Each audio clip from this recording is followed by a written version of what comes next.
क्या आपने कभी गौर किया है कि बाइबल में एक ऐसा वचन है जो सदियों से लोगों के दिलों को झकझोर कर रख देता है? एक ऐसा कथन जो इतना गहरा और रहस्यमय है, इतनी बड़ी चेतावनी देता है कि इसे सुनते ही इंसान अपने जीवन पर सोचने लगता है, अपने अंदर की सच्चाई को देखने लगता है। वो वचन खुद यीशु मसीह ने कहा था, बहुत से लोग बुलाए जाते हैं लेकिन चुने हुए बहुत कम होते हैं। ये सिर्फ एक छोटा सा वाक्य नहीं है दोस्तों, ये स्वर्ग के राज्य का सबसे बड़ा और गहरा रहस्य है।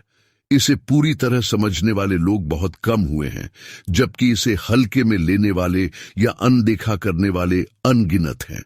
लेकिन ये शब्द यूं ही नहीं बोले गए थे। इसके ठीक पहले यीशु ने एक ऐसी कहानी सुनाई थी जो आज भी हमें बताती है कि स्वर्ग का आमंत्रण असल में क्या है और इसे कैसे स्वीकार करना चाहिए। उस कहानी ने उस समय की भीड़ को हिला दिया था, और आज भी जब हम इसे पढ़ते या सुनते हैं तो हमारे दिल में एक बेचैनी सी पैदा हो जाती है। आइए हम सब मिलकर चलें उस समय में, करीब 2000 साल पीछे। उस दिन की कल्पना कीजिए, ठंडी ठंडी हवाएं चल रही हैं, लोग दूर दूर से इकट्ठे होकर बैठे हैं। हर किसी के चेहरे पर उत्सुकता है, क्योंकि यीशु फिर से एक नई दृष्टांत सुनाने वाले हैं। लोगों ने यीशु के इतने चमत्कार देखे थे, अंधे लोगों की आंखें खुल गईं, गूंगे बोलने लगे, लंगड़े चलने दौड़ने लगे, यहां तक कि मुर्दे भी जी उठे। लेकिन आज का संदेश कुछ अलग था। हवा में एक अजीब सी गंभीरता थी, जैसे कुछ बहुत महत्वपूर्ण और जीवन बदलने वाला होने वाला हो। यीशु खड़े हुए, उनकी आंखें भीड़ पर घूमी, और फिर उन्होंने अपनी वो मजबूत लेकिन प्यार से भरी आवाज में बोलना शुरू किया। उनकी आवाज इतनी दिव्य थी कि लगता था खुद स्वर्ग से बात हो रही है। उन्होंने कहा, स्वर्ग का राज्य वैसा ही है जैसे एक राजा ने अपने बेटे की शादी के लिए एक बहुत बड़ी और शानदार दावत तैयार की। सब लोग तुरंत समझ गए कि ये कोई आम पार्टी या भोज नहीं है। ये राजा की तरफ से था, जहां सम्मान सबसे ऊपर होता है, खुशी छलकती है और हर चीज सबसे बेहतरीन होती है। राजा ने अपने सेवकों को भेजा कि पहले से चुने हुए लोगों को बुलाओ, जिन्हें निमंत्रण पहले ही दिया जा चुका था। लेकिन हैरान करने वाली बात यह हुई कि उन लोगों ने आने से मना कर दिया। वे नहीं आए। ये सुनकर भीड़ में हल्की सी हलचल हुई। लोग सोचने लगे, अरे कौन ऐसा करता है, राजा का निमंत्रण ठुकराना, इतनी बड़ी इज्जत और खुशी को छोड़ देना। लेकिन यीशु ने कहानी आगे बढ़ाई। कुछ लोग तो अपने खेतों में काम करने चले गए, कुछ अपने कारोबार में व्यस्त हो गए, और कुछ ने तो सेवकों को पकड़कर बेइज्जत किया, यहां तक कि मार डाला। अब पूरी भीड़ में गहरा सन्नाटा छा गया। लोग एक दूसरे की ओर देख रहे थे, कुछ के चेहरे पर घबराहट थी। ये कैसी कहानी थी? राजा बहुत गुस्सा हुआ। उसने उन दुष्ट लोगों को सजा दी, उनकी सजा पूरी की। लेकिन दावत तो तैयार थी, इतना अच्छा खाना, इतनी व्यवस्था, वो सब व्यर्थ कैसे हो सकता था? यहां से कहानी में एक बड़ा मोड़ आया, जो हमें ईश्वर की दया की गहराई दिखाता है। राजा ने सेवकों से कहा, अब जाओ, मुख्य सड़कों पर, गलियों में, चौक चौराहों पर निकलो। जो भी मिले, चाहे अच्छा इंसान हो या बुरा, सबको दावत में बुलाकर ले आओ। सेवक दौड़े, उन्होंने दरवाजे खोले और सड़कों पर खड़े साधारण लोगों को, गरीबों को, उन लोगों को बुलाया जो समाज में ठुकराए गए थे, जो पाप में डूबे थे, जो जीवन में हारे हुए महसूस कर रहे थे। और देखते देखते दावत का बड़ा हॉल खुशी और लोगों से भर गया।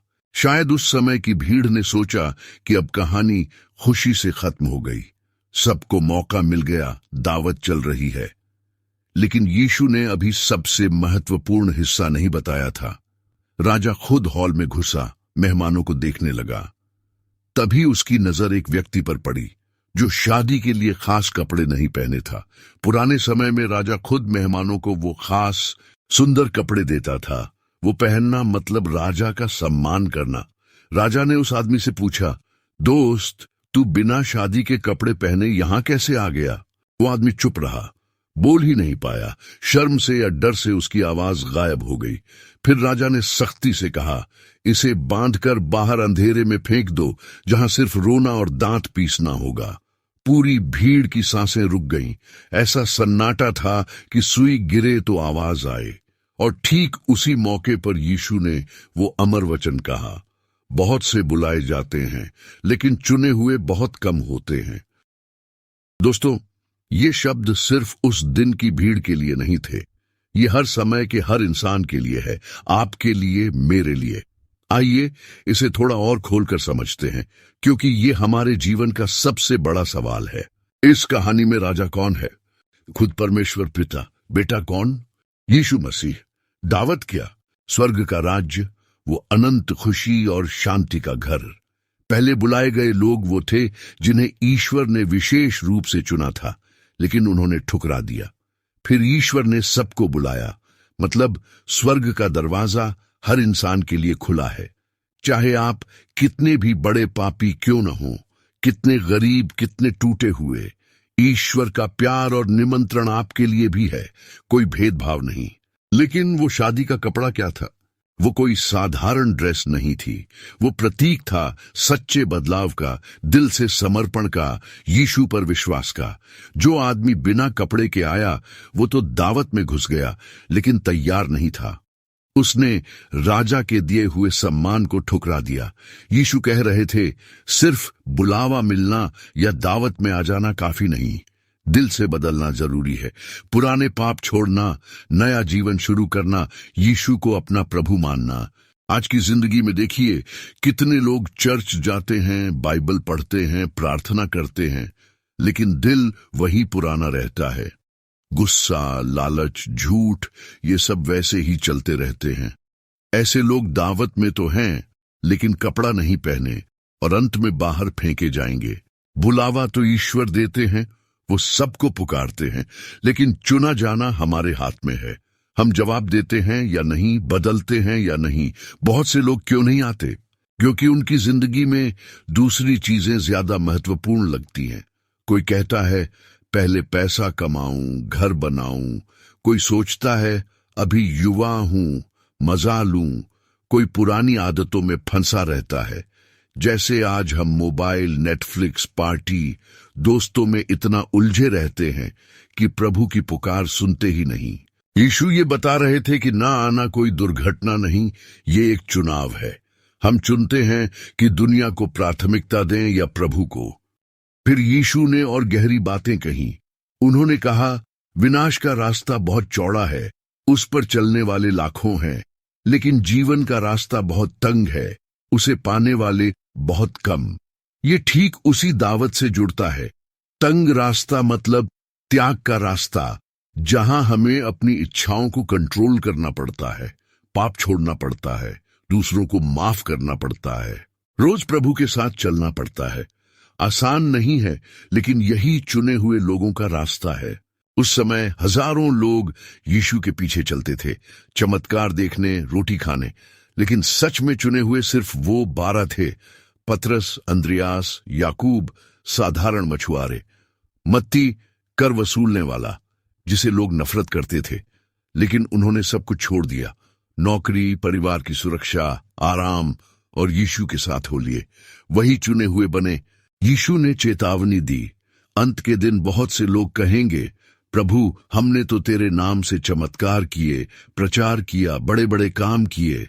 लेकिन यीशु कहेंगे, मैं तुम्हें जानता तक नहीं, दूर हो जाओ। क्यों? क्योंकि बाहर से धार्मिक थे, लेकिन अंदर से यीशु से रिश्ता नहीं था, सिर्फ दिखावा था, सच्चा प्रेम नहीं। फिर आई भेड़ और बकरी वाली कहानी। अंतिम न्याय के दिन यीशु सबको अलग करेंगे। भेड़ों को दाहिनी तरफ, वो कहेंगे, आओ, आशीष पाओ, क्योंकि मैं भूखा था, तुमने खिलाया, प्यासा था, पानी पिलाया, अजनबी था, घर में जगह दी, नंगा था, कपड़े दिए, बीमार या जेल में था, मिलने आए। वो लोग हैरान होंगे, प्रभु कब? यीशु कहेंगे, जब तुमने मेरे छोटे भाइयों बहनों के साथ किया, मेरे साथ किया। देखा, चुने हुए वो हैं जिनका जीवन प्रेम और सेवा से भरा होता है, जो दूसरों की मदद करते हैं, दया दिखाते हैं, क्योंकि उनके अंदर यीशु रहता है। और बकरियों को बाईं तरफ, वो लोग जो सिर्फ खुद के लिए जीते रहे, उन्हें सजा मिलेगी। दोस्तों, ये सारी बातें एक ही सच्चाई चिल्लाकर बता रही हैं। ईश्वर का बुलावा सबके लिए है। वो कोई भेद नहीं करते, लेकिन चुने हुए बनने के लिए हमें जवाब देना है।